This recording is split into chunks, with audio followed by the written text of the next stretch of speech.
Hello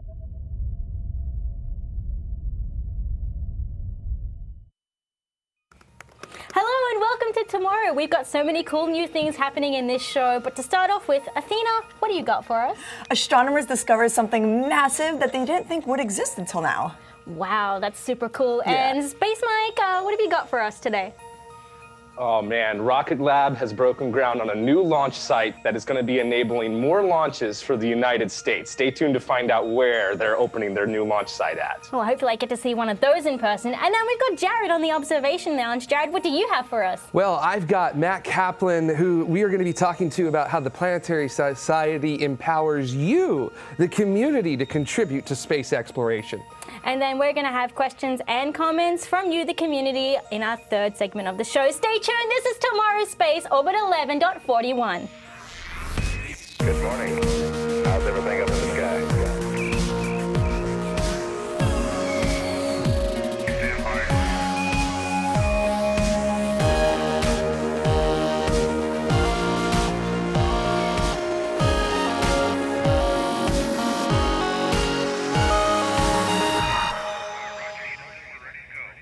Thanks for sticking with us. Now, at the start of every show, we always like to focus on the launches of this week, and there was actually quite a few. So, Space Mike, take it away. All right, well, the first one that happened this week was a Long March 3B rocket launching with a YZ-1 upper stage. This launched from the Xichang Satellite Launch Center in Sichuan, southern China, and it launched at 4:23 Coordinated Universal Time on Monday, October 15th. Its payloads were two more Beidou 3 navigation satellites. This time it was the M for medium Earth orbit 15 and M16 satellites. There's over 40 satellites in the Beidou constellation, but now we have launched the 15th and 16th satellites in their medium Earth orbit. It has several different orbits, but all of them are in the same inclination.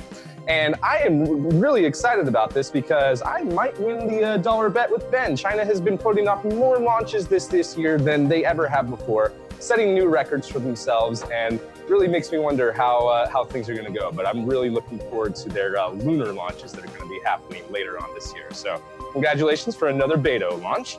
But we got to move along because there was some other awesome rockets. We had an Atlas V rocket launching in the 551 configuration, which means a 5-meter payload bearing, 5 solid rocket boosters, and a single-engine Centaur upper stage. And holy cow, this launched from Space Complex 41 in Cape Canaveral, Florida, and it launched at 4:15 Coordinated Universal Time on Wednesday, October 17th.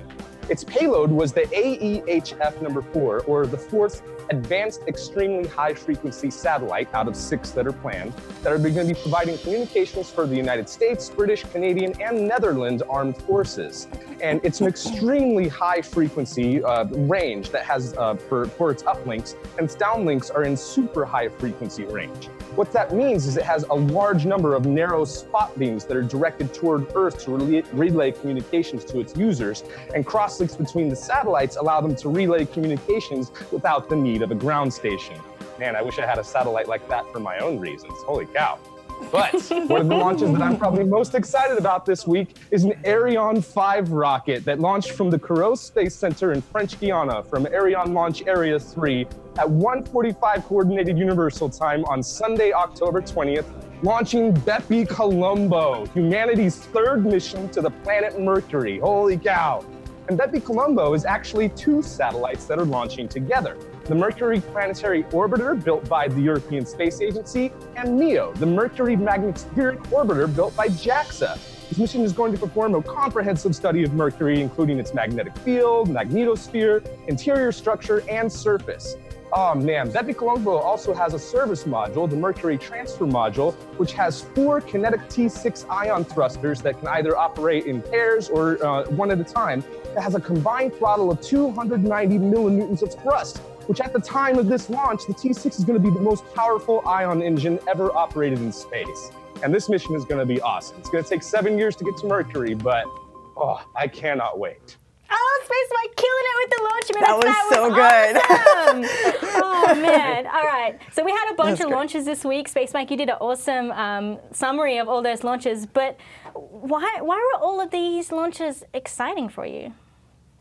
You know, I really noticed a theme with all of these launches. It really seemed like the theme of it was kind of like the basic concept of engineering, which is improving on what already exists. And each one of these missions kind of had an aspect like that. What are each of these different missions improving on? So what's the Chinese one improving on? What's the Atlas V launch improving on? Well, for the Chinese launch, what I'm excited about, even though they're trying to improve their navigation network, is actually the YZ-1 upper stage. I'm really excited about that because they can put up about 2 extra tons of payload into different orbits just with that one upper stage. So that's a big improvement on the rockets that they already have, and we might start seeing some really exotic payloads from China in the future too. Wow. But man.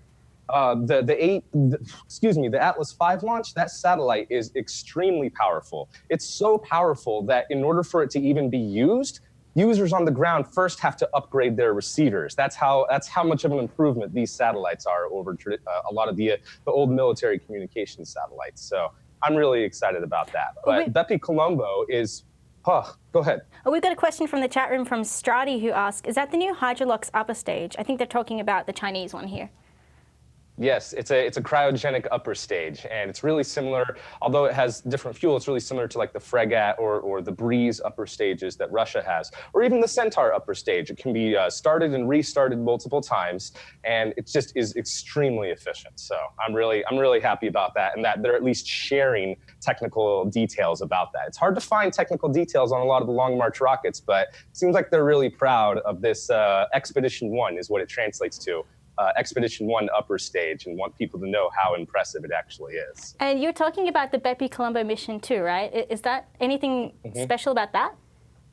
Oh man, I mean, it's an extremely advanced satellite. I mean, as I mentioned, it has some of the most powerful ion engines that have ever been operated in space, but the satellites themselves have been designed to operate in the harsh environment of Mercury, building off of the lessons that we learned from the Messenger spacecraft, and it's going to be incredible. I mean, right, they're going to have so many different flybys of both the Earth, Venus, and Mercury itself before it finally enters orbit around Mercury 7 years later. So I kind of think of it as like 7 years of terror instead of 7 minutes of terror. There might be a little envious of the Curiosity team. I wonder about that. Yeah, it's all about waiting to get that satisfaction, right? It's like delayed gratification. Is that what that's called? Yeah. It has 20... Go ahead. I was just going to ask you, how does that change the numbers this year for all the different countries and launches? Oh, man. So China is leading the way. They have 28 launches so far for 2018. With the Atlas V launch, the United States is closely behind at 26 launches. And Europe is now at 6 launches for this year. And it makes me wonder, with all the things going on in there's going to be a couple of Ariane 5 launches and Vega launches through the rest of the year. It makes me wonder if they'll be able to overtake Russia for once. That might actually happen. Oh, and I wonder who's going to win the bet. Ben and Mike have a bet going. We'll see who the winner is. Right. Wait, Mike, are you? Yeah, it's funny because looking at the launches that are on the schedule for the rest of the year, counting up the launches that have been officially announced, USA, if we launch all of the different Falcon 9s and the Delta IV and everything else that we want to launch for the rest of this year, the United States could win. However, China has all of their different surprise launches that we only sometimes get like 24 hours notice about. So I don't know. I mean, I obviously want to win that dollar bet. I bet that China was going to have the most amount of launches this year. Okay, so you're betting on China. Okay, got yeah, that. I don't want to. I want to bet with my own country, the United States, but I'm just being realistic. Playing the odds. Well, speaking of surprise things that we didn't expect to happen, Athena, our astronomers have found something that they weren't expecting. Such a good segue. Yes, it is a proto-supercluster, and it was in the very early years of our universe. So the reason why it's not expected that this would be found is because it was only about 2 billion years after the Big Bang. So around that time, typically there's a lot of... just a swamp of particles? Like, what were we expecting 2 billion years ago? Supercluster. What was the theory? There were galaxies, but as far as like a supercluster of galaxies to this scale, it wasn't predicted. It wasn't expected to really find something that long ago. So with this one, the fact that it's so massive, its name is Hyperion, which is really cool. Oh, this is a really cool simulation of what it actually looks like. So astronomers ended up finding this by using the European Southern Observatory's Very Large Telescope. So this is the oldest and the largest galaxy cluster that we even know about today. So it's really, really cool. The thing is, they think that it actually formed through potential dark matter. So that's why I'm really excited about it, because most of the matter in our universe, if you guys don't already know, is dark matter. Going back to last week's show. Yeah, and if you did miss last week's show, we had Sophia Nazar. Yeah. So if you want to go and check that out, 11.40, a really cool talking about dark matter and why should we should care about something we can't even see. Yeah. So what's so cool about this is that astronomers believe that what actually caused the accumulation of this is just over time, the gravity would start to pull in all those nearby galaxies and start to form this supercluster. And because of dark matter and having such a strong gravity, they believe that dark matter is what actually led to such a formation. So again, this to me is like super cool, because it's all about trying to figure out like what happened in the early universe, what happened when things really first started forming, because then that answers the question of how did we get here and what exactly are we made up of. So this was a really exciting find when I ended up finding this. We got a question from, well, it's not really a question, but Tickle Stuff in the chat room says, James Webb will likely find a bunch of ancient things with its infrared vision. So do you think James Webb will help us find more of these kind of objects that we didn't think could even exist? Oh, yeah, I definitely think so, because James Webb's going to be able to look like really like far reach into like the early universe. And because of that, I'm really excited for the finds that are going to come out of that. I think we're going to find a lot more than we wouldn't have expected prior, as far as like really what happened in the early universe to form where we are today. And then potentially I'll start to predict what's going to be the next steps in our evolution on the scale of the universe. What's going to be next? How are we going to expand and form new galaxies? So, and also looking back at the early universe can help us really understand too, like if you can see how things really started to form, then we might be able to see how things will eventually form, later on in future projections. Exactly. Awesome. So James Webb, I'm really excited for that. But I love that, we're looking back into the universe, we're looking back at our past, and by having that grander perspective, that universal perspective, maybe that helps us, treat our own earthly perspective with a different kind of point of reference and point of view. Yeah. But speaking of something a little more closer to Earth, Space Mike, we were groundbreaking something a couple of days ago. Tell us what was going on.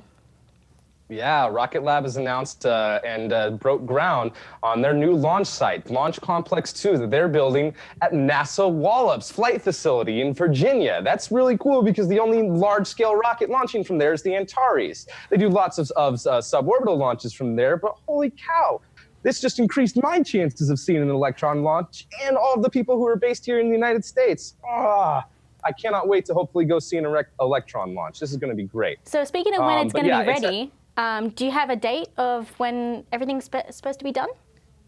So construction is starting almost immediately, and according to Rocket Lab, they're saying that they're going to be, not only is construction going to be complete, but they're going to have their first launch from there in the third quarter of next year, 2019. So that's really quick. I mean, we're technically in the fourth quarter now, right? Yeah, we're in the fourth quarter of this year. So, I mean, in less than a year from now, they'll have that launch site complete and be able to launch from there. And I'm really excited about it, because not only is it going to enable more launches from the United States, but for Rocket Lab itself, they're going to be able to have more customers that want to do interesting things. For example, Launch Complex 2 at Wallops Island, it's going to be able to have launches that support inclinations between 38 and 60 degrees. For comparison, their Launch Complex 1 in Mahia, New Zealand, is able to reach orbital inclinations from sun synchronous down to around 39 degrees. So especially if they have customers in the United States who want to launch from the United States instead of sending their payloads to New Zealand, that'll enable more customers to be able to launch from there. So I'm really excited about that. And yeah.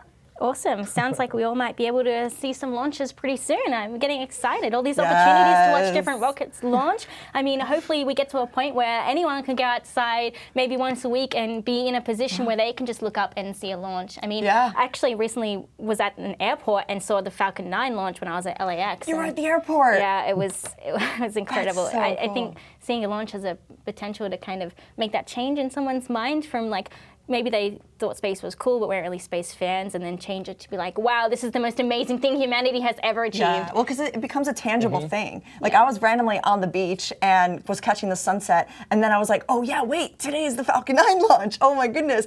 And then it was just the most incredible thing, because you hear everyone who like didn't know what was happening was just like, oh my gosh. And it was so cool to hear a lot of people say that they knew what it was. There's people that were like, oh, that's a rocket. We know what this is. I mean, in LA, I think what happened last December, people knew. But yeah, it becomes a real thing when you actually see it just overhead casually on a beach. Like, it's awesome. So, Totally. Anyway. Awesome. Thank you both for all your super cool news stories. Before we actually head off into break, there is a special guest we wanted to bring out for you today. So, I have one more news story. Oh, yeah, we do have one more news story. One I was way more. too excited talking about launches. So, Athena, tell us what's going on. Yes. Oh my goodness, I'm really excited. So I titled this, It's Supernova Time, because supernovae are really awesome. But what's special about this one is it actually formed a binary star system after the supernova occurred. So typically when a supernova happens, you have a really massive star. It's towards the end of its death, and its core will collapse into a neutron star, and then it'll expel the rest of its mass outward, and cause that beautiful thing we usually see, which is a supernova. But what's interesting about this, so this here's an image of where it actually occurred. It was in the outskirts of a galaxy that's about 920 million light years from Earth. So this is a spiral galaxy where it occurred. But what's so cool about this is that sometimes a supernova, this one's a type 1 supernova, it can occur also from a nearby companion star that can start to strip material from the actual massive star towards the end of its death, and that can actually lead it to having a supernova, to going via supernova. Wait, but what are the different types of supernovae, and how are they different? So they're different based on usually the magnitude in which is actually expelled, and how astronomers measure these things. So type 1 supernova is one of the most, it's very massive. This one, it actually occurred, again, it was because of a nearby star causing it was stripping apart some of its mass, and it actually caused it to explode. So there's different types. I didn't write all them down, so I can get into that another time. But this one specifically, it was caused, they realized, because of a nearby neutron star that was pulling off some of its material, stripping it, which led it to actually having a relatively like small, faint, and brief supernovae. So when it actually occurred, it was only like 1/5 the mass of our sun. Usually, it's a few times the mass of our sun, like the amount of matter that's actually mass that's expelled during the supernova. But because there was a nearby neutron star, it started to already strip off that mass. So by the time it actually exploded, so this is a really cool artist simulation of kind of what it looked really like. Cool. Yeah, so it's saying that now that there was a neutron star that's like stripping apart some of the mass, and then it actually led to its core being unstable, and then collapsing, and then exploding into a supernova. What's cool after this is that when its core collapsed into a neutron star, it became part of a binary system with that initial star that stripped the material off of that dying star. So there's now like a neutron star and another neutron star. And together. now they're a binary system. So it like system. got forced into a relationship. It's like so random. It's like my life. It's so I was reading that this morning, and I'm like, I don't want to be in this relationship. I'm going to explode. okay, maybe that's a little too extreme. So I'm like, beat red, keep this image up right now. Don't show us. Okay, sorry guys.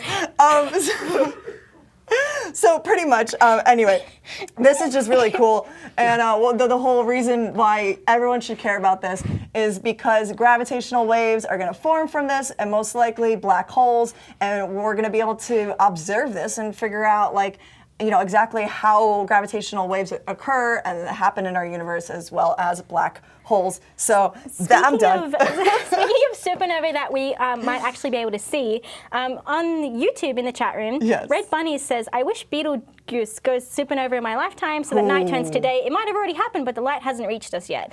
Is there a chance that in our lifetime we'd be able to see like, you know, a supernova in the sky like actually happening?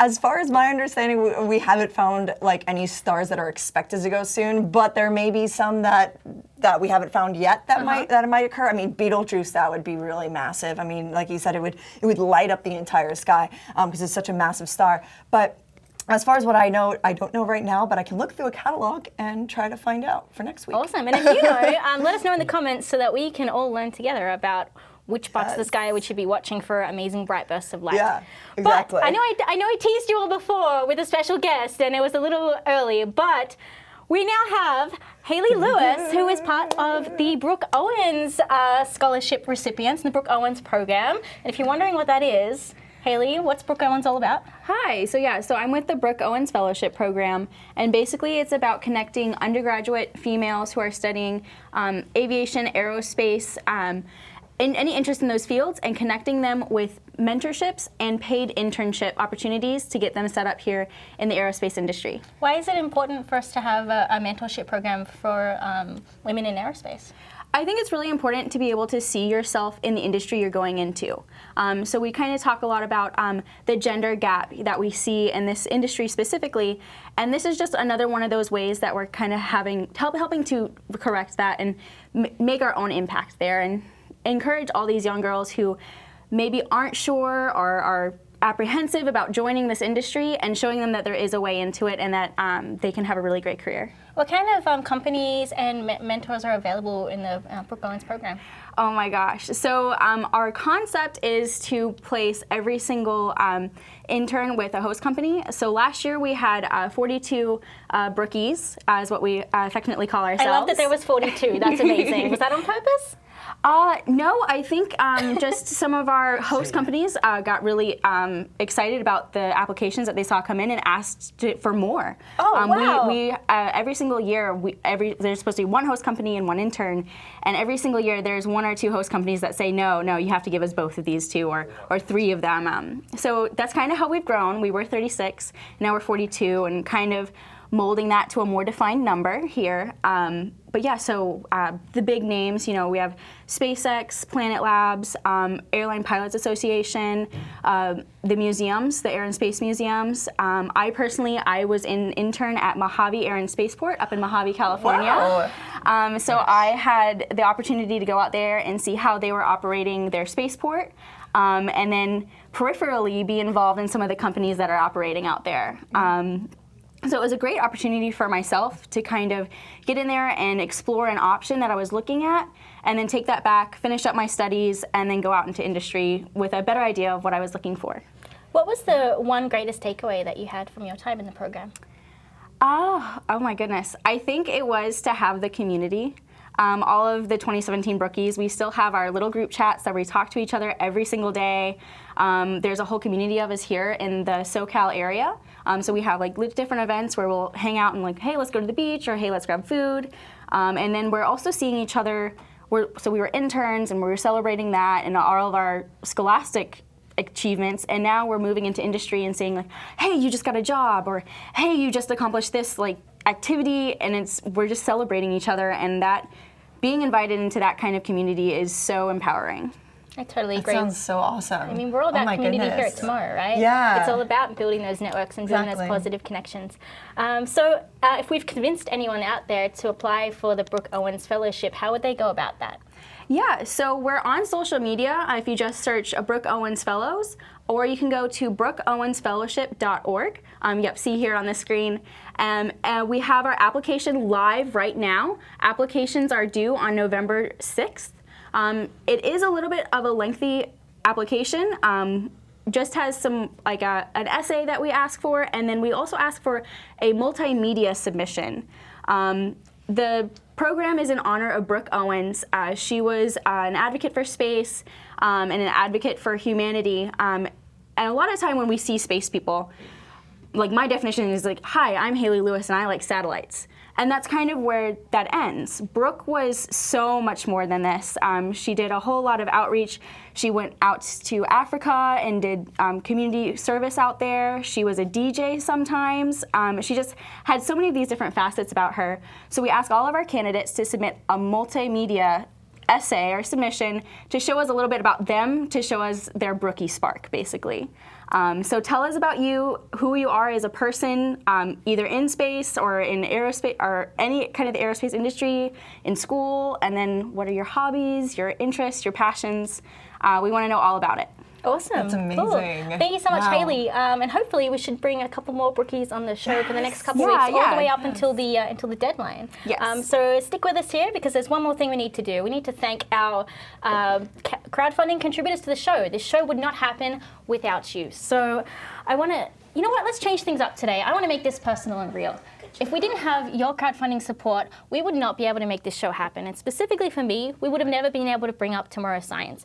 Your contributions directly helped the show. They helped me to be able to have enough time to start researching the guests, spinning up all the content we need for Tomorrow Science, and making it as awesome as possible. We have plans to bring more Tomorrow shows to you, like Tomorrow Tech, Tomorrow Oceans in the future, and also to give you exclusive content with people out at conferences. But to be able to do that, we need the resources and the financial resources to do that as well. So I just want to give you guys a really huge thank you because you're directly helping us to grow the show and improve and be even better.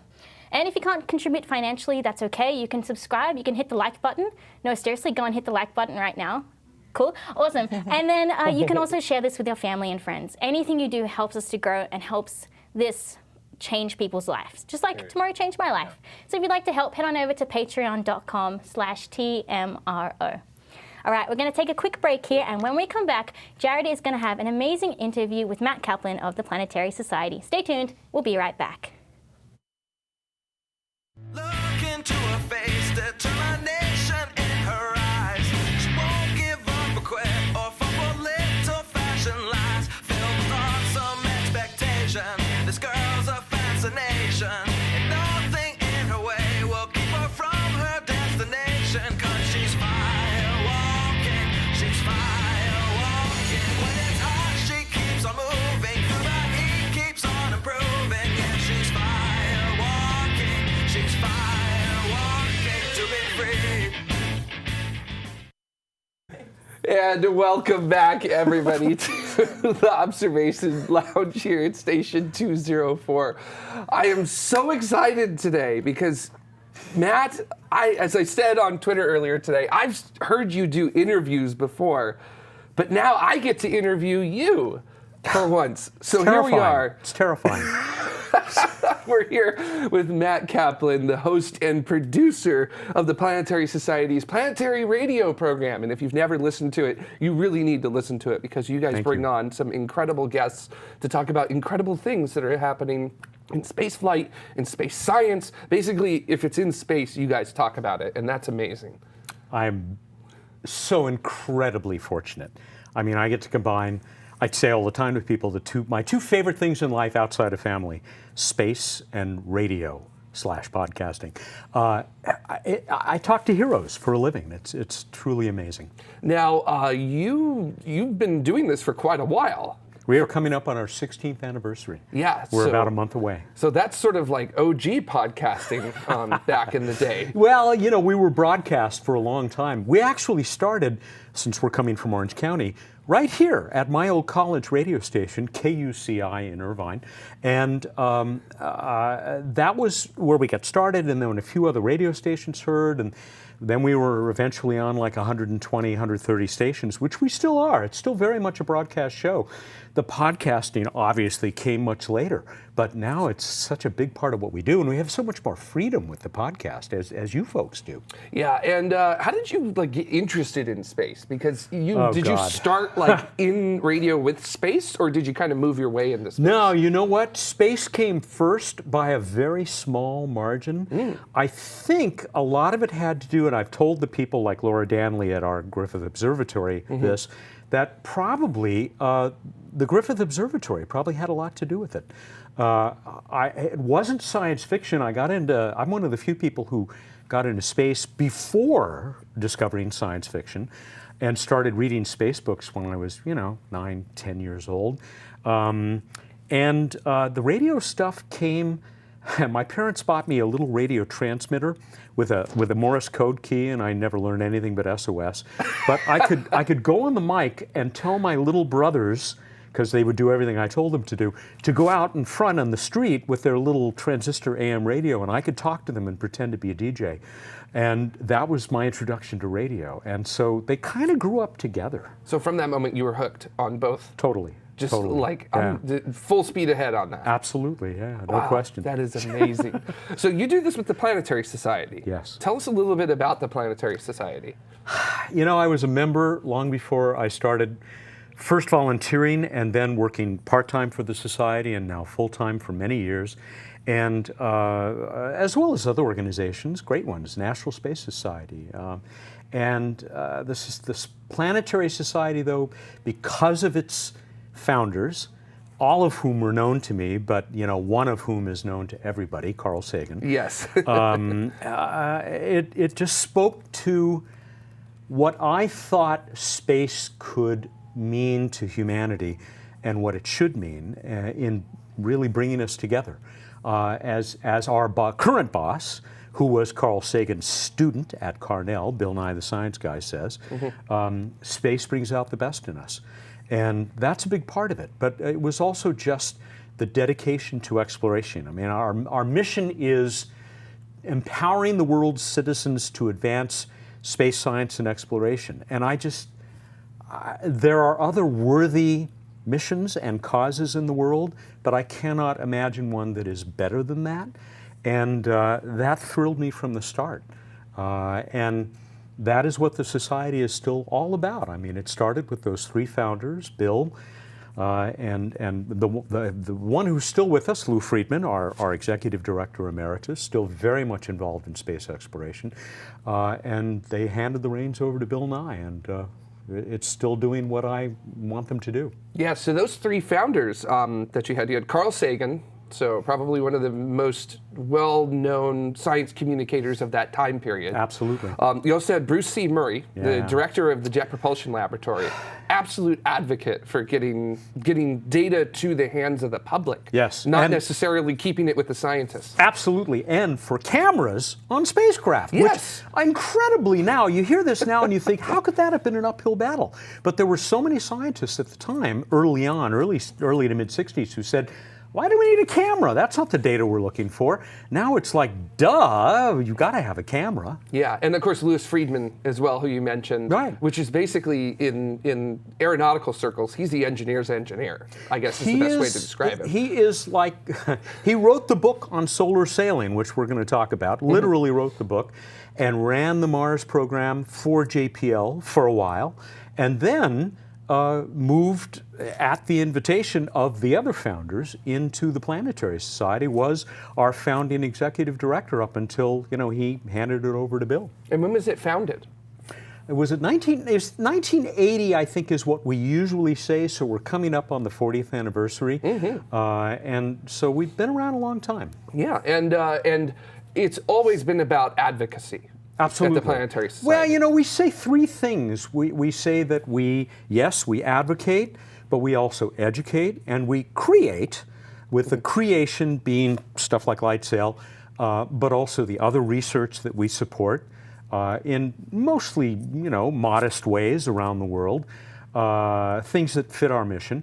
And then the advocacy is where we have been just, particularly in the most recent years, incredibly successful. I shouldn't say incredibly, the boss doesn't like that. Wonderfully successful, believably successful in Washington, D.C., where we really have congresspeople pointing to the Society for its leadership in making sure that funding is there, not just for planetary science, but for all of space science, which we're very, very proud of. And now, just recently, a few months ago, the creation of the Planetary Science Caucus in Washington, which is both bipartisan, Democrats and Republicans, and bicameral. It's one of the few that has members from the House and from the Senate.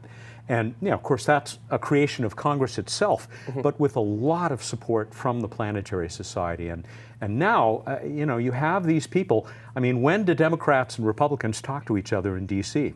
Space is one of the few things that brings them together. Yeah. As the boss said, space brings out the best in us. Yeah, and it really is one of those things where there is like actual support, even among the public too. Yes. Crossing party lines, that everyone really does want to make sure that not necessarily leadership in space is happening, but just that we're moving ahead and we're progressing and getting those technologies out of space. No question. Yeah. And that caucus sounds like that's really helpful, because I would imagine that folks in the Senate and the House, not to necessarily like speak down upon them because of this, but they probably don't think about this kind of stuff very often with their constituency. For the most part, that's true, and you still have Congress people, members of Congress, who question the usefulness of investment in space exploration, space science.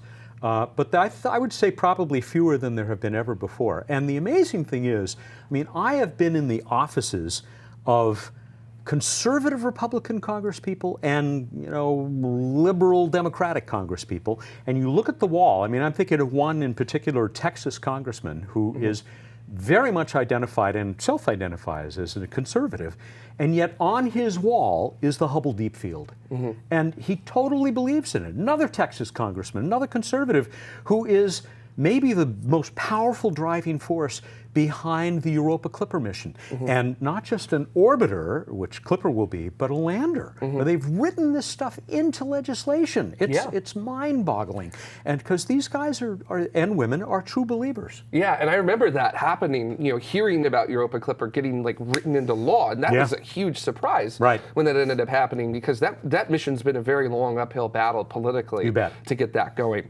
And to kind of go right into the comments that we're getting from people, Henny's Vorwerp on Twitch is asking, what is the Planetary Society's role in pushing space technology forward? Because we'll get back to advocacy in just a little bit, because you guys do a lot of great work with that. But what about the technology? Do you just advocate for certain courses of action, or do you use that caucus to kind of narrow things down? Do you make like your own decadal survey, if you will? That's good. No, we don't get in the way of the decadal survey, as far as I know. But we do have, in fact, we are totally supportive of the decadal survey process, because it really has proven to be so effective and so productive.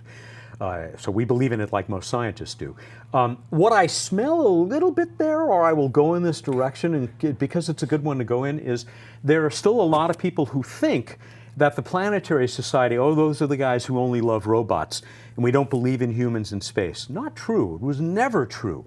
We absolutely believe that space exploration, deep space exploration, really learning about Mars, as an example, has got to be something that is going to be a collaboration between robots, which of course are driven by humans, and humans. We want to see boots on Mars as much as anybody. And so that's not something that, we just want to see Mars explored. And I think that applies across the solar system and beyond. We are planetary people, so even though I, on the radio show, get to talk about the kind of stuff that Athena talks about, like supernovae and superclusters, we are most about learning about these hard, round things that someday we may find life on, and we all hope that we will find life on. As for specific technologies that we support, well, the one that we have in-house is, again, the one I'm wearing, LightSail. But we do provide support for a number of other interesting technologies, like the one we call Planet Vac, or actually the company making it calls Planet Vac, which is this extremely innovative way to literally suck up regolith from pretty much any place you go in the solar system with one moving part, because it uses gas pressure to do it. You just have a valve. That's one that we've been very supportive of. We have supported new ways to do near-Earth object research. We have our Shoemaker Neo grants, which mostly go to amateurs and sort of lower-end professional astronomers to support the search for near-Earth objects, but also characterizing them, tracking them, so that we can find the one with that has our name on it. And we've also supported research on deflecting that one that has our name on it once we find it, hopefully many years out, giving us some time to make sure that we don't have to go the way of the dinosaurs. Everybody watching this show, right, knows the cliche. Why did the dinosaurs all die? Because they didn't have a space program. Right. Yeah. Right. Yeah. As we like to say up at Griffith, asteroids and comets are nature's way of saying, hey, humans, how's that space program coming along? Yeah, right. Exactly. Yeah, that's right. So kind of to talk about the people that work at the Planetary Society, who are some of the people that you have at the Planetary Society right now? Because we talked about Bruce Murray, Louis Friedman, and Carl Sagan, but who's there right now besides yourself? That's one of the reasons that I feel so fortunate to work there, because it is such an amazing group. I mean, the people with the most visibility are the people who do kind of what I do. I mean, certainly Emily Lakdawalla. Yes. Oh, she is awesome. Isn't she? She gets data from places I didn't know you could get data, and then like chucks it out there, but like explains it in a way that you can understand why that data is so important and what it shows. She is like, the best. That is, her blog is amazing, and her Twitter feed is fascinating, and I can never stop looking at it. Her official title is senior editor, but of course we know her as the Planetary Evangelist. Yes. And I think it's absolutely appropriate, and I recommend to anybody who hasn't seen it, if you really want to get into the nitty-gritty of how a spacecraft, a rover, does its job, her book about Curiosity is amazing. We did a live show about it, and I can't remember the title of the book, but if you do Emily Lakdawalla on Amazon and Curiosity, it'll pop up.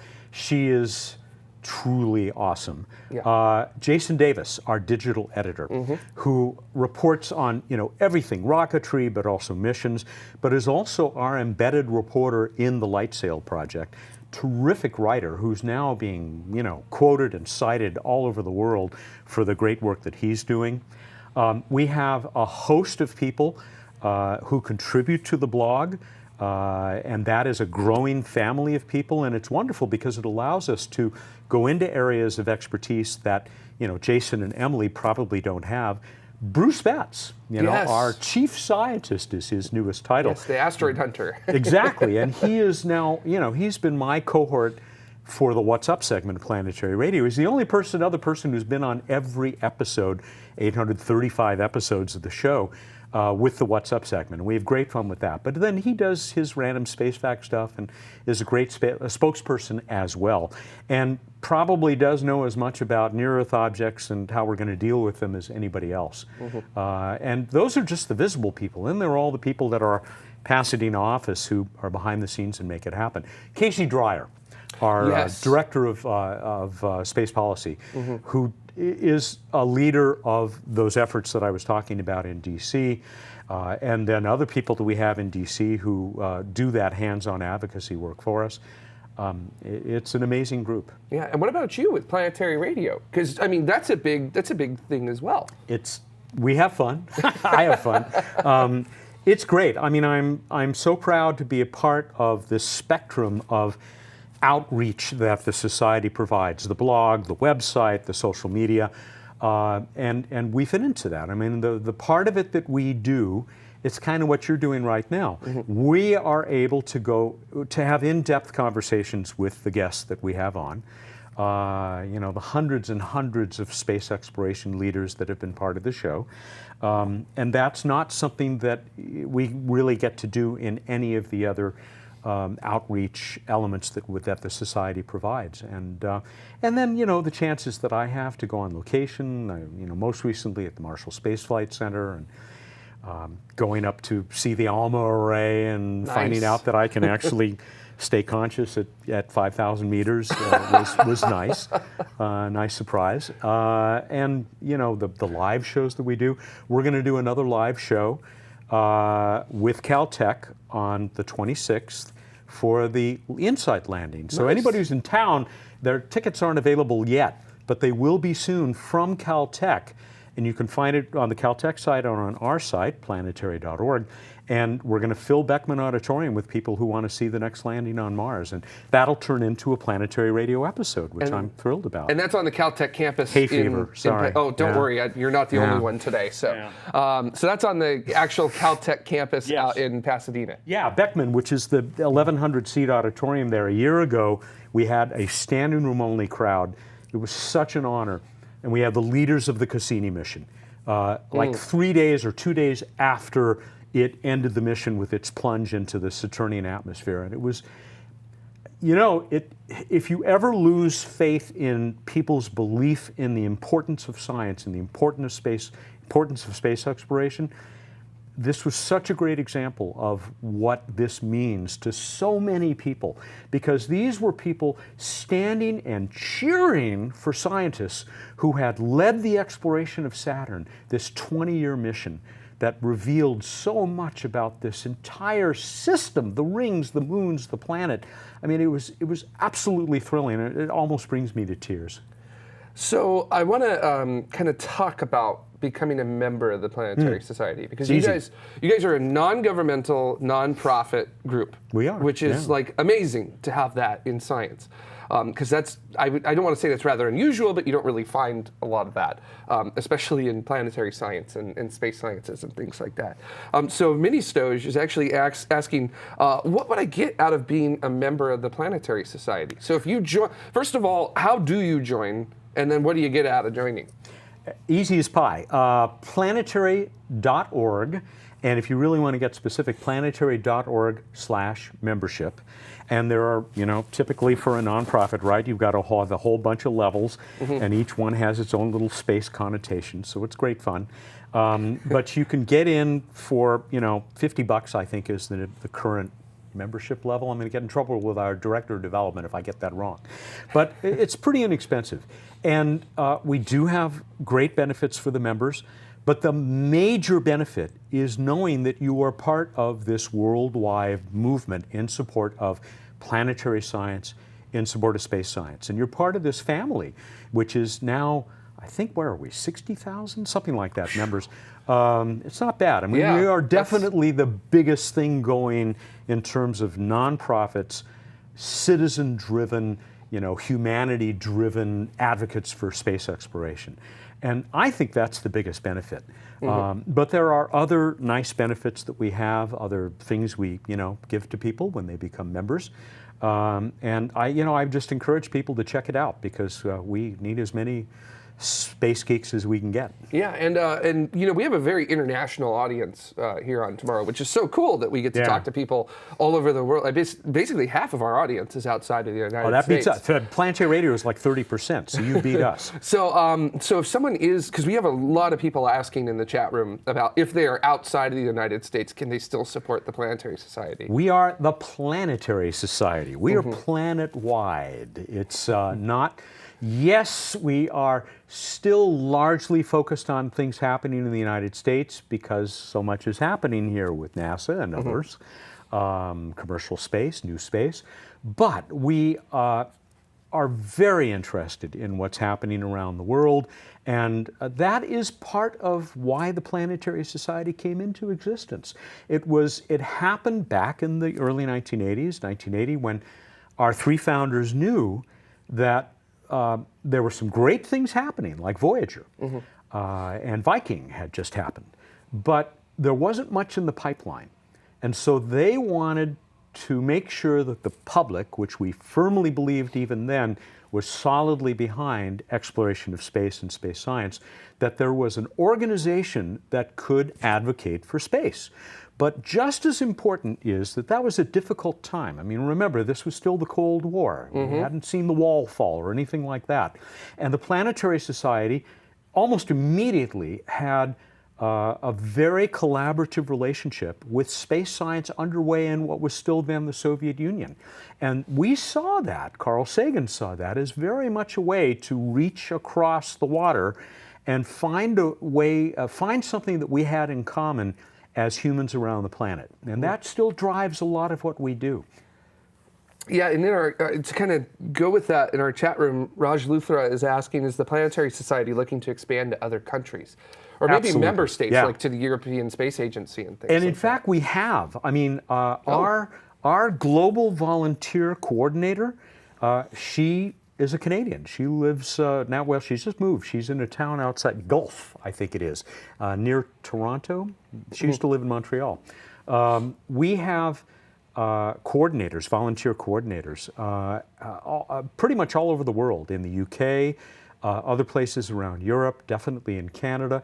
And this is something that we are putting a lot of focus on. So not only can you be a member anywhere in the world, but there are an increasing number of opportunities to get involved as a volunteer, to use materials that we help you with to make presentations about why space science is so important. To get involved in advocacy in your own nation. We're coming on strong in Australia, which, as you folks know, has a brand new space program. They It's do. like Australia didn't have a space program. Yeah. Yeah, and there are a huge number of space fans there. That's something we're very involved with.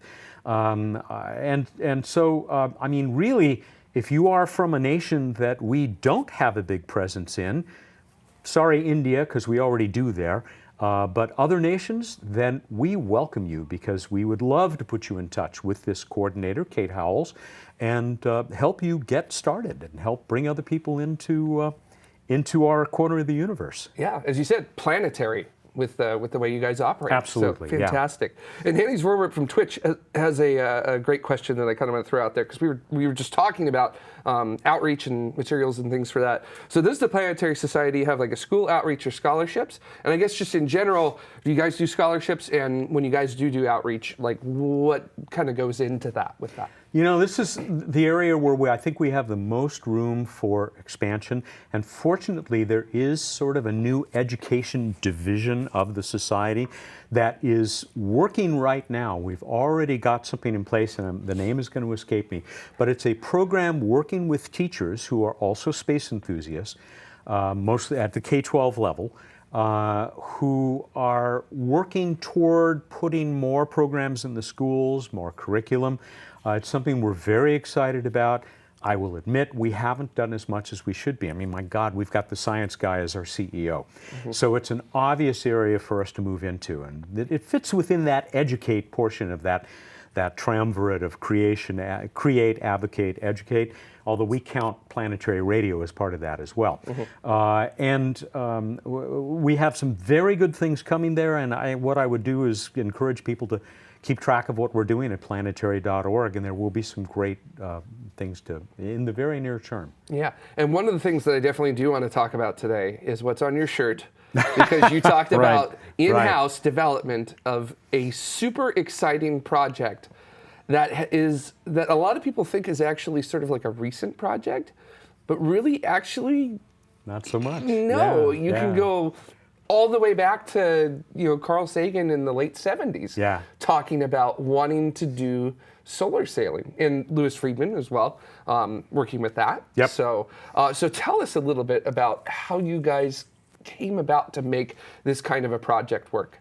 It is, you are absolutely right. It is something that Carl Sagan, Lou Friedman have been excited about for decades. In fact, you can go, I don't know if it's online, it may be, but we have this little room just as you enter the Planetary Society office in Pasadena, and I call it the little LightSail shrine. There's a quarter scale model of LightSail hanging over your head, and on the wall, among other monitors, is one that is showing a loop of Carl Sagan going on the old Johnny Carson show, the Tonight Show with Johnny Carson, with an early model of a solar sail. And talking about it with Johnny Carson, who was a space enthusiast. Yeah, and we just showed that. Oh, you did? Just, yeah, that's we great. just had it up. That's on terrific. There just a little screenshot of that. And actually, it is on YouTube. So you can watch that interview on YouTube if you'd like to. So. Yeah, it's actually amazing to see that this was getting that kind of exposure that many years ago. Well, it was something the Planetary Society wanted to be part of for many years. We did put together, in collaboration with a group in Russia, what was called Cosmos One. And we're talking more than 10 years ago now. And it was a rather ambitious spacecraft, much, much bigger than what we're doing now. And might have been a terrific spacecraft if it had made it into space. Sadly, we made the mistake, because we were, didn't have much money and we were looking for a deal. We went with these old satellite-launched ICBMs that the Russians were selling off for access to space, and we got a good deal. And so we had a spectacular submarine launch, and it disappeared in the clouds and then came down someplace in the sea, and that was the end of that. So we will never know if Cosmos 1 might have been years ahead of anything else, the first successful solar sail. Between then and now, of course, the Japanese have had amazing success with, Icarus. Icarus, thank Yes. you. Icarus, of course. I was going to say Itakawa, which would have been dead wrong.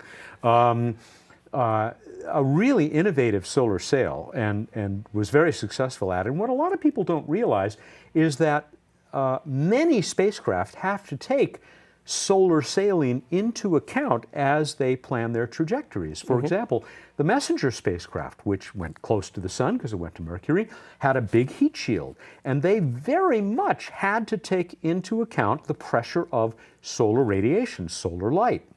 But for spacecraft that are actually propelled by light, and a lot of people make the mistake of thinking, oh, it's the solar wind, which are particles, physical particles. No, it's actually the light which drives sail spacecraft. That's what we're after. And so some years back, we started development under Lou Friedman of LightSail. And we had a successful launch of LightSail 1 as part of an Air Force mission. We were an auxiliary payload. And it was quite successful, but it only went to low Earth orbit. And you can go on our website. In fact, you've got an image up now of a beautiful image of LightSail, fully unfurled sails. Now, what you're looking at there, of course, is many meters across, but it starts out as a 3-unit CubeSat, so 10 by 10 by 30 centimeters. Very tiny, I mean, much smaller in every way than our Cosmos spacecraft. And it worked, but it was too low. There was still too much atmosphere in low Earth orbit for it to really sail on the light of the sun. That's why we're so excited about LightSail 2. And that's the one that, has a nice little spot reserved on the next Falcon Heavy. Which, there's no telling really when that's going to happen. We're all waiting for it with great excitement, of course. We're told it won't be before November 30th. Starting to look like maybe it'll be beyond that, but it's up to SpaceX to feel that everything is ready to go. But we will be a secondary payload on that, and it will get us up into medium Earth orbit, more up there in geostationary land. And the idea is to demonstrate that we can, with a citizen-driven project and a tiny spacecraft built at a fraction of what it costs the big space agencies, that we can learn to sail and raise the orbit, and who knows after that. So you're actually going to change the trajectory of LightSail 2. That's the goal. And are you looking at orbit raising? Are you looking at completely breaking out of Earth orbit? Well, all the society says is we want to be able to see a raise in altitude, orbit raising. I love to think, I don't know if anybody's listening to me, that we could actually someday, if this thing has the durability, that we could do even more with it. But that is purely me talking. I am not speaking for the society. But right now, we will have met every goal, I believe, if we are able to raise it and control it. And, it's not a small thing to do when you're coming around the Earth and going in and out of the sun every 90 minutes. To be able to reorient the sail so that, the sun is actually speeding you up and not slowing you down. That's not a trivial effort. Yeah, and there were a lot of lessons that you guys learned from LightSail 1. Yes, there sure were, yeah. It was definitely a learning process, and there have been a lot of improvements made since then to LightSail itself. It's still the basic design, but there are so many changes that have been made, I think particularly in software, to make sure, fingers crossed, that this one is going to be as successful as we hope it's going to be. Yeah, very, very cool. And are there going to be any payloads on LightSail 2? Not really. It does carry a couple of cameras, and those are, both there to catch views of the Earth, as we did with LightSail 1. But also, it's another way we have of telling that the sail's actually deployed the way that they're supposed to. And, we have that beautiful image of the sail fully deployed with the Earth behind it. tough thing to do. You know, shiny surface of the Earth below it in the black of space. Strictly speaking, the only other payload is the little DVD that has all the names of our members, which are, you know, going to be tagging along for the ride. So I'm on there, and everybody else who's a member of the society, and a lot of other folks as well. Excellent. So, so to kind of go to our chat room, because Raj Luthra has a question that I definitely want to ask, which is, will there be a LightSail 3? So I guess if LightSail 2 is successful, are you guys looking at going even bigger, even better, actual payloads and things like that, potentially? You know, never say never. It's not currently in the plans, because with LightSail 2, the Planetary Society will have demonstrated, if it's successful, we will have demonstrated everything that we wanted to demonstrate with a solar sail, and provide, we hope, the incentive, the excitement for others to follow in our footsteps. And go with this technology. I mean, you know, and NASA is moving in this direction. Sometime after LightSail 2, you probably know about NEA Scout, Near Earth Asteroid Scout, which is a NASA project between, I think it's Marshall and JPL, to have an interplanetary sail to fly it out to an asteroid and do a rendezvous with an asteroid. And that one's very much moving forward. In fact, Les Johnson, the principal investigator on that project, will be my guest on next week's Planetary Radio. Excellent. Yeah, that is a fascinating mission, because with that solar sail, they can do a rendezvous with it and fly by, and then change the solar sail, come back, rendezvous again, fly by, and just do continuous, literally orbit it, basically, in proximity. You don't have to carry fuel, because it's all coming from the sun. Your propulsion is all provided by our home star.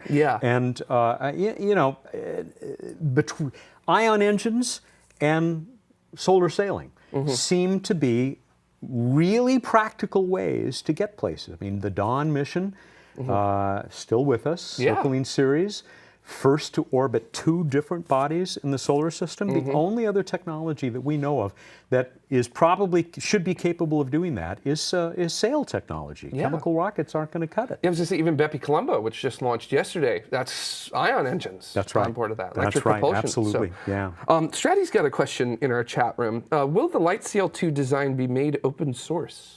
So you guys going to throw that out there? You know, that's an excellent question. There is one private company involved with its development, but the Society has the rights. That's a really good question, which is worth looking into. I don't remember it ever being asked, but my personal hope would be yes, that we'd be happy to share that technology. I know that there are a couple of things that we have patented. So in those cases, we probably, you know, we'd love to make a little bit more money to advance space science and exploration. Nothing wrong with that. But that's one I'll have to throw at the boss or our COO, Jennifer, and find out. Yeah, and Destructor 1701 on YouTube also has a really cool question that I want to ask, which is, does the Planetary Society have any collaboration with other similar groups like the Mars Society? Yeah, we do. We've worked very closely with Mars Society. We work very closely with Explore Mars, which is that great organization headed by Chris Carberry out of DC. We have worked with the National Space Society in the past. In fact, we co-sponsored 2 ISDCs, International Space Development Conferences ago, in Los Angeles. We co-sponsored with the NSS. I'm still a member of the NSS, and will be still very active in some of the things that they have going as well. And have good relationships, I think, with pretty much all the other organizations out there. You know, we all have our specific focuses, but we have an enormous amount of overlap in that big Venn diagram of space exploration. Excellent. So we do have a technical question from Dutta, who is basically like our technical master here on the show. Dutta is good, Dutta is wise. He's asking, could you turn a solar sail into solar cells? Would capturing the energy from the light reduce the thrust that it provides against the sail? So, I mean, to focus them maybe on solar panels that are on the spacecraft? Sounds like that might be what he's talking about. I mean, for ours, and I may be completely off base, so I apologize if I am, but it would be difficult to come up with the right parabolic surface right now because they're just made out of thin mylar and they tend to flop around a little bit, even in space somewhat, as you reorient the spacecraft. But what is interesting about that is not so much to generate power to use solar cells, but what the Breakthrough Initiative is doing with Breakthrough Starshot. With lasers. Right, with their meter-wide solar sails and the tiny, tiny little spacecraft in the middle. And chipsats. Yeah. So those are really cool. Oh, incredible. And you know, we're looking at decades away for having this happen. But Lou Friedman likes to say that the only practical technology to get us to interstellar destinations, Proxima Centauri, within a realistic time frame is a sail. And there are ways of doing this as purely a solar sail, but they involve, you know, running your solar sail a lot closer to the sun than you want to send things in general. I was going to say, exactly. The closer you get, the more thrust you get. Yeah, you get from quite it. a tan as well. But the laser-driven stuff that the Breakthrough Initiative people are pushing, the Breakthrough Starshot people are doing, you know, these giant Earth-based or space-based lasers, they make some people nervous, but I think it's thrilling to drive something up to, I think they're talking about 10% of the speed of light. Yeah. I mean, that's just, what could be more exciting than that? And that's sail technology. Yeah.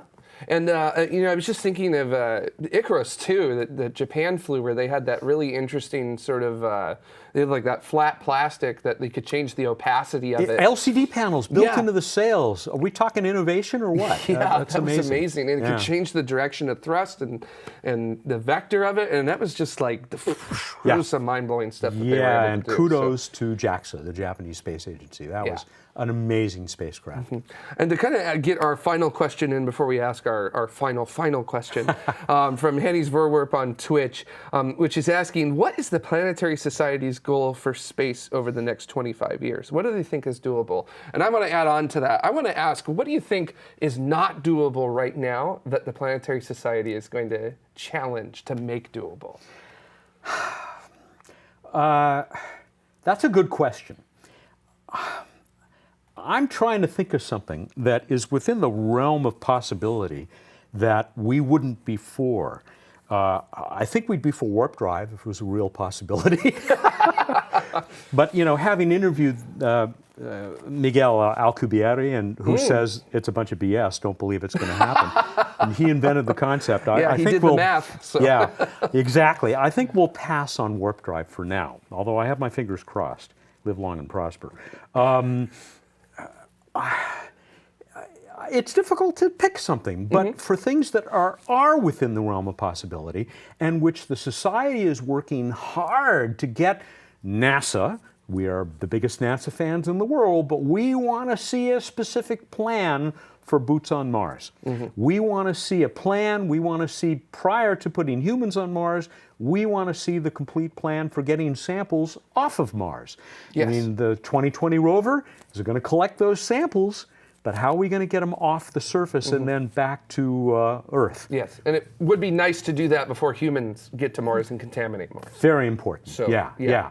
I mean, I'm okay with humans on Mars as long as we get those samples back before the contamination happens. Yes, and as we all know, the minute, you know, a human sets foot on Mars and starts using poop for fertilizer, it is game over.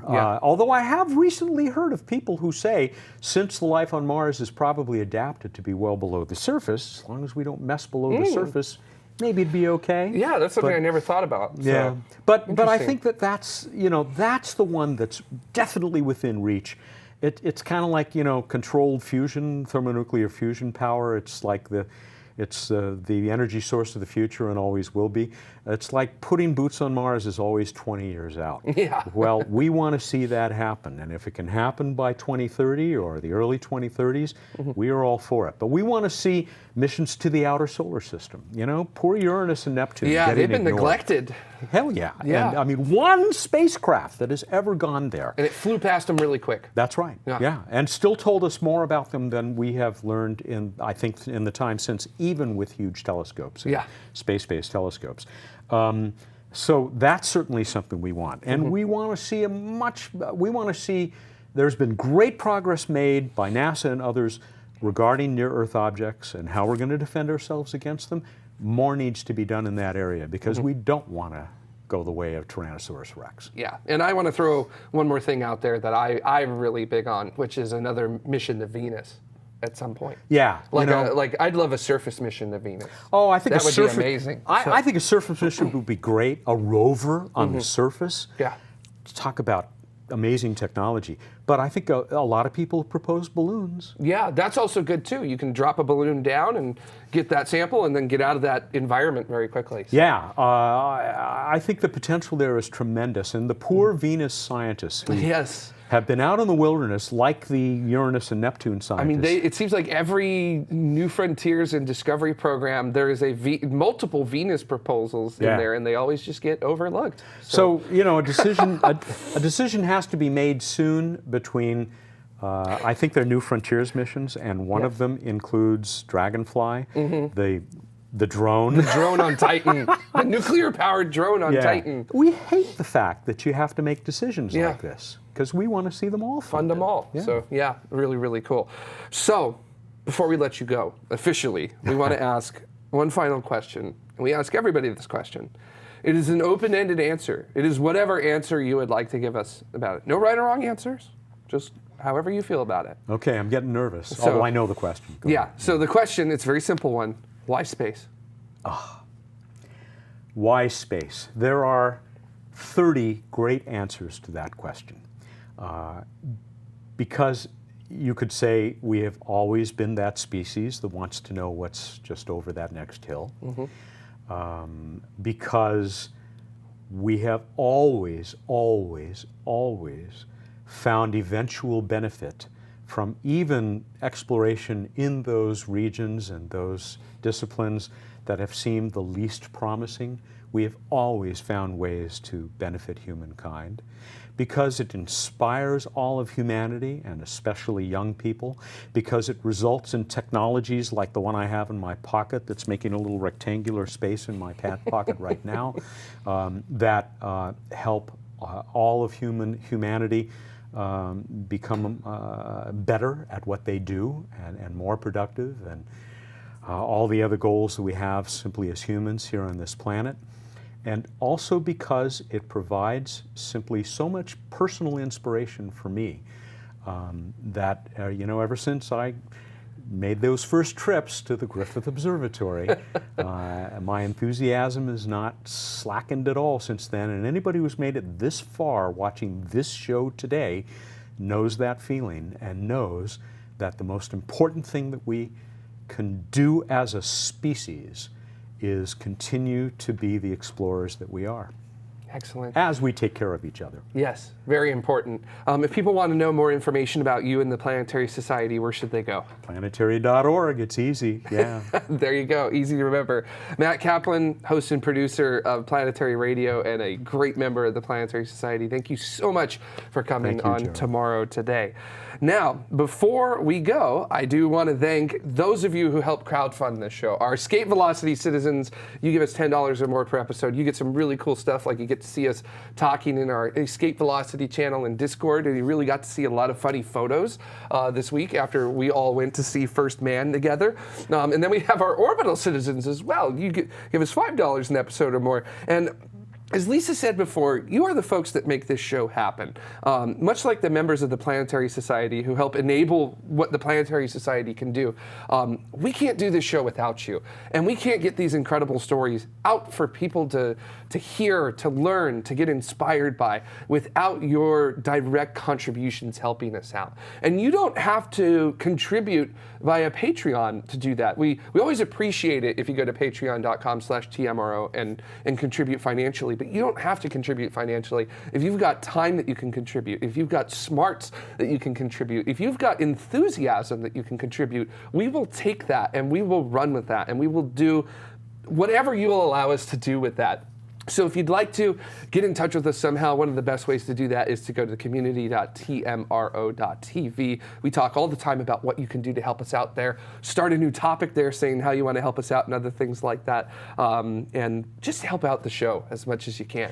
Can I just add, Nobody else out there is doing what TMRO does in the area of space exploration. And I know that you guys are doing other stuff with general science, but really for doing with video what the Planetary Society is trying to do in other ways, there's just nobody who touches what TMRO does in bringing this kind of enthusiasm and information to the space geeks around the world. Well, So as we say, we're just trying to get everybody excited about space. that's all. So, yeah, it's pretty good. So, so we're going to head on to a break. And when we come back from our break, we're going to have our comments from last week's show. So stay tuned. There's more tomorrow right after this. We've always looked to the stars. They guide us, give us comfort, help us find our way. We see ourselves out there. When we look up, it inspires us. And we long for something we don't yet know. We yearn to go there.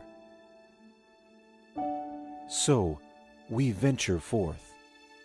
We choose to go to the moon in this decade and do the other thing, not because they are easy, but because they are hard. Because that goal will serve to organize and measure the best of our energies and skills. Tranquility Base here. The Eagle has landed. It's one small step for man, one giant leap for mankind. The exploration of space will go ahead, whether we join in it or not. Many think we stopped exploring. But we know our journey didn't end. We've only just begun.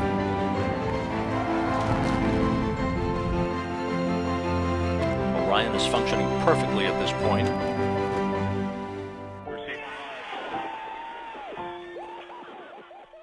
Come with us and explore tomorrow.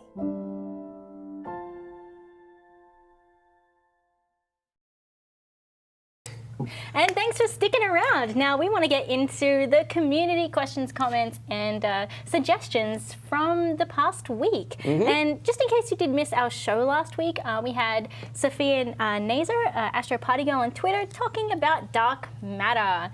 And that was a really, really super cool, in-depth interview that Athena was able to provide for us last week. But let's get into all of your really, really, really cool suggestions and questions. So our first comment comes from our community forums at community.tmro.tv. There you go. And just like Jared mentioned before, it's honestly one of the best ways to get in contact with us.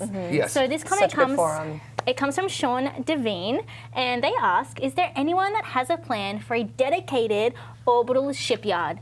Bigelow and Orbital Assembly, and actually a lot of other companies as well, have plans for a station, but they're all for people, not for a dedicated shipyard to my knowledge. Yeah, I don't think anybody's actually looking at on-orbit assembly of things just yet. I know there's a lot of people who talk about it, and how, I don't mean that. I have a very complex plan. Yeah. What's your plan, Mike? For just $1,000 a month, you can help me create the first orbital shipyard. Yeah, let's do it. First orbital shipyard $1,000 a month. and potentially a better microphone for Space Mike, because somehow your audio went off Yeah, funny let's again. start there. Let's start there. I do know, if you really want to follow someone who talks a lot about on-orbit assembly, Dennis Wingo, who we've had as a guest on our show, you can follow his Twitter, WingoD, and he talks all the time about like what it would take to build space telescopes in space, so you can have them even bigger than what you would have here on Earth. I'm talking like even bigger than what a BFR would be able to carry. That's like the kind of stuff he's thinking about right now. Super cool stuff if you ever want to look into that. But right now, we'll do that. no company at least is looking into it, but individuals are definitely looking at as best as they can to try to make it happen. What would So- an orbital shipyard look like? Like, what do you envision it? What's its purpose? I mean, wouldn't it be for the purpose of like parking? in space. That's kind of what I imagined it as like it's like a parking lot, but it's in space. Am I wrong, or would it be totally different? That's how I'm envisioning it. I'm actually not too familiar what it is. I think that's probably more about building ships than parking ships. So would there be like EV parking and RP1 parking? You can like hook into the. Actually, yes. I imagine that like an actual orbital shipyard, like in space, would be like a combination. It'd be like a smaller version of the International Space Station. Like you want to have habitation modules for the people who are going to work on the stuff to be there, and things like that. Maybe you want another module. You can do a little science while you're up there, or something like material science or something. Okay. And then you'll have like a truss, like a really big truss area, where that's where the assembly happens at.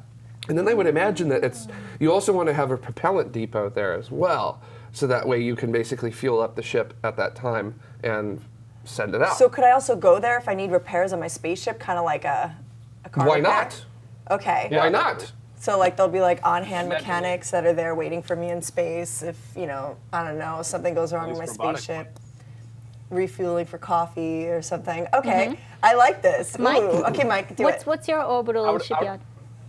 I would imagine that orbital shipyards wouldn't be necessary until we have cyclers. But then again, we have companies like Made in Space and NanoRacks collaborating on building satellites in space. So I guess that's the start of an orbital shipyard. But what I imagine is this giant facility that, yes, would have small amounts of habitation and propellant depot, kind of your one-stop shop for everything, have robots and worker bees that could be able to repair your spacecraft. But what would be building and coming to and from this shipyard would be cyclers, vehicles that would be taking humans and robots and equipment to and from the moon, Mars, and anywhere else we want to go in the solar system, but never actually land on the surface of any of those destinations. It's only an in-space vehicle only. So that's what I imagine.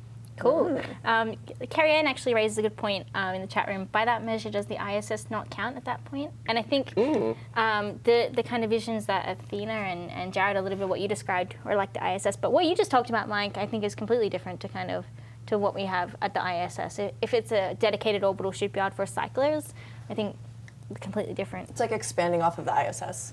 Which is ISS right? 2.0? I feel like at the end of its life, the ISS should be a place that on-orbit assembly is happening. It starts there and then. I mean, if it gets, especially if it gets handed over to a commercial entity, then that should if you want to be a commercial entity and grab the ISS, you should have plans for on-orbit assembly. So I like that. Someone said the Jetsons. Look ice. Yeah. The Jetsons. Very cool. Yeah, we need to model the future after them. There we go. Yes. Cool. So moving on to our next really, really cool comment, again from the community forums. I keep saying it, guys. Go and check it out, community.tmro.tv. Lots of good stuff in there. This one comes off of Darren Paulson, who's also a ground support citizen, by the way. Thank you, Darren. And this is a thread on the community forums where people post pictures of models and things that they're building and things that they're creating and using that as a platform to share their creativity with the rest of the community. So they say, been working on this guy for the last few years, do events and charity stuff with him, very rewarding, constantly being tweaked and improved, just working on a smoke generator for him. So we actually have an image of their creation. It's really, really cool. They built an R2D2. It's so cool. Wow. Oh, I want one. I want one too. We need one for Station 204. That is so. Birthday's coming up. All I right. want one. Wow. We need a tomorrow anniversary present for smokes. us.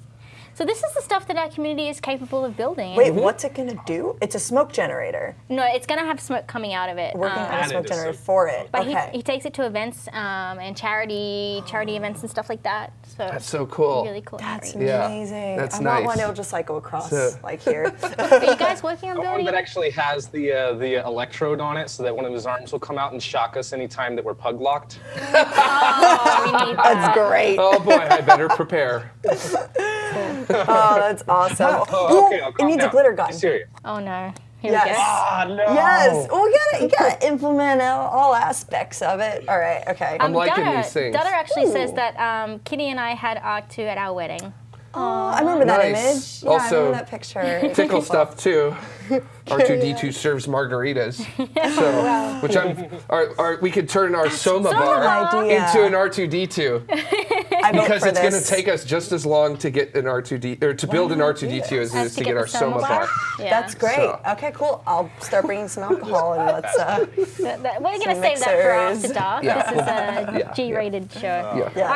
All right. Most of the time. Our next comment comes off of Mark Wilson from YouTube.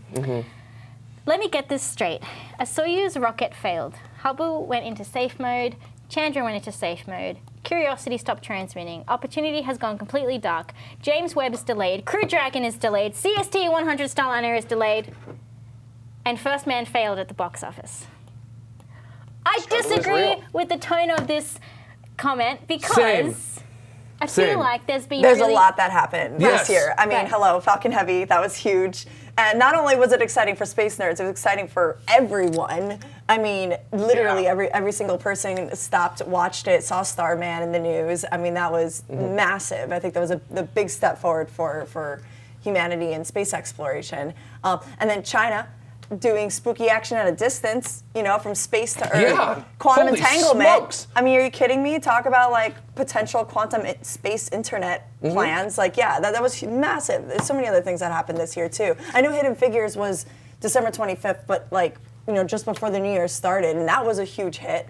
That was if we're gonna go into, you know, talk about movies.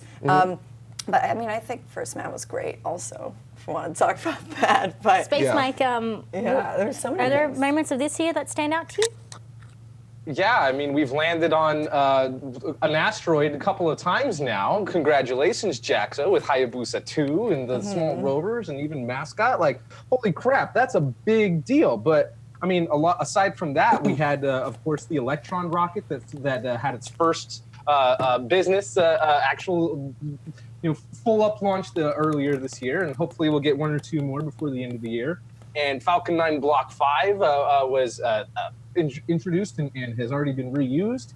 I mean, there have been a lot of updates. I mean, Blue Origin has a much larger employment base, and I'm almost convinced, just because of my own suspicions, that they're like this close to having the new Glenn ready.